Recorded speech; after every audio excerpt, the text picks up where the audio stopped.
Bom dia, aqui no mato novamente.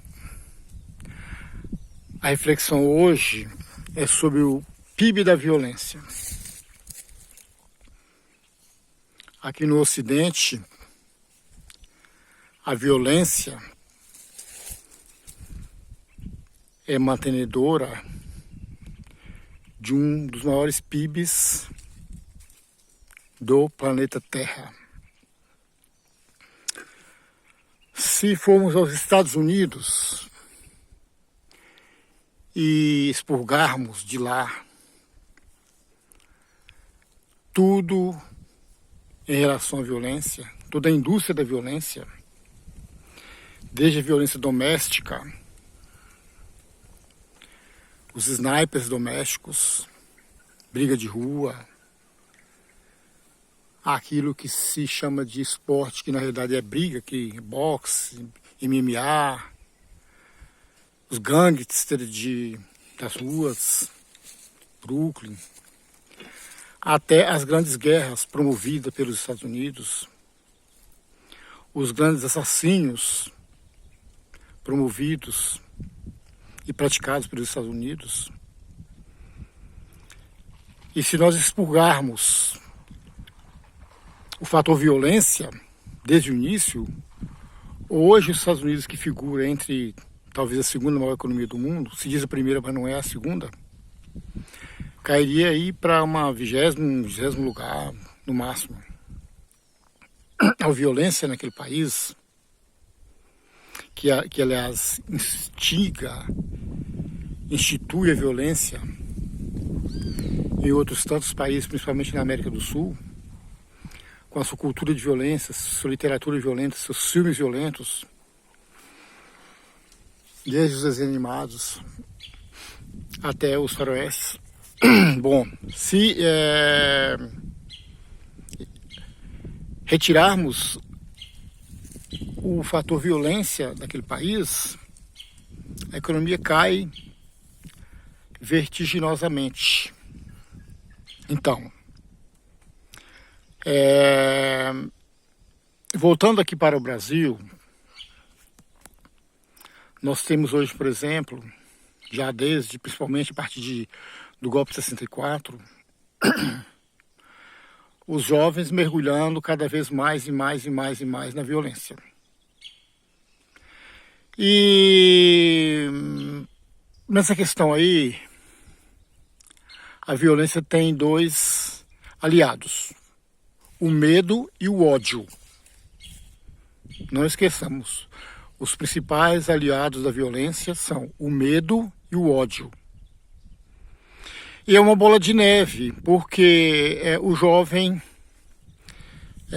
por diversos fatores, o principal dele, o fator socioeconômico, a opressão do capitalismo, a opressão dos poderosos, que muitas vezes não dá ao jovem oportunidade de trilhar um caminho, digamos assim, mais decente, mais frutífero, ele envereda para o mundo do crime.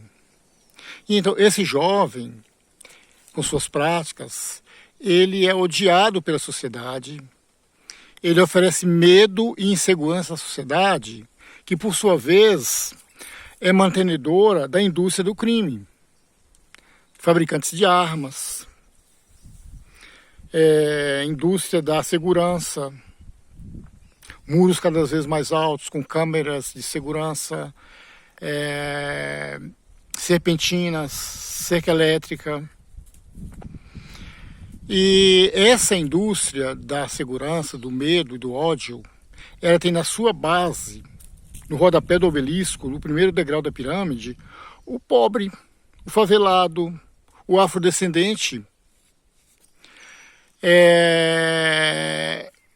que não tem oportunidade, e ele acha muito fácil o seguinte: eu pego uma arma e vou assaltar, eu vou traficar, muitas vezes até para manter o vício, porque aquele jovem, ele é cooptado pelos grandes gangsters que estão nos palácios para aquela finalidade, porque a sociedade, a elite do atraso, ela vai odiar e ter medo daquele jovem, daquele pobre, daquele maltrapilho.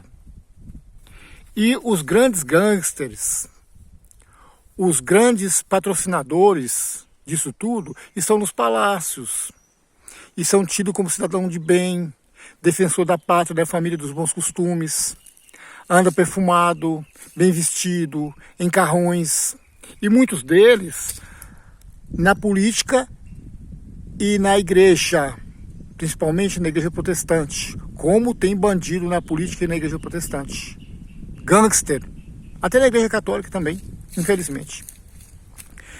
E essa violência, que é produto do medo e que causa medo, que é produto do ódio e que causa cada vez mais ódio, olha o resultado disso tudo aí. Olha o resultado. Chegamos a ter na presidência da República, por 4 anos, um maníaco psicopata, um bandido, um fascínora, um genocida, um sanguinário, que prometia acabar com a bandidagem. Só que ele tinha que começar pela família dele, por ele mesmo, e filhos e ex-mulheres. E bandido bom é bandido morto.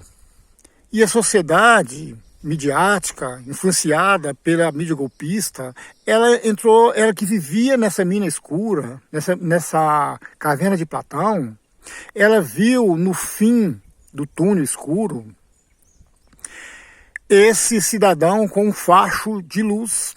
Eis-me aqui, o superpoderoso que vai eliminar os bandidos, que vai transformar esse país numa Suíça.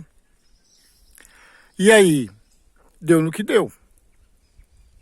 Só que esse bandido, ele instituiu uma seita macabra de zumbis que o seguem até hoje e o defendem como se fosse verdadeiramente um mito. Tipo os hitlerinos.